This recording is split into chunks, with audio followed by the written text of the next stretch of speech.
شوف هذا الفيديو، شوف. خلينا وحدها.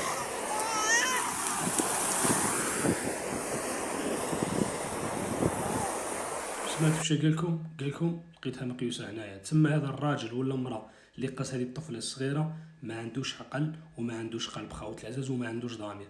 في ذي الحاله شغل كلي اقتل النفس اكثر من اللي قتل الناس، باسكو دي الطفله صغيره مسكينه ملائكه، وفي ذي الحاله راح تموت. باسكو لاش؟ اول حاجه البرد، ثاني حاجه الجوع ما كاش واش تاكل، وثالث حاجه يجيك شكلب ولا كاش فايت يكمل معاه ياكلها. كون فاهمين خاوت العزاز؟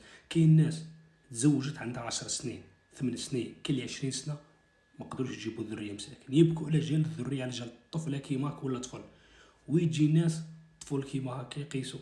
الله يهدينا يا خوت العزاز. وهذه تحاسبوا لها يوم القيامه، هذه تحاسبوا ليها. كنت قادر تمدها لكش واحد ولا وحده ما عندوش دراري ويربيها وتولي لاباس بها، بصح انت لا، شغل قتلتها مش رميتها، باسكو طفله صغيره ملائكه قتلتها. عليكم التاريخ خوتي، نتوما كومونتو، انا ما قدرتش نحضر قلبي ضرني.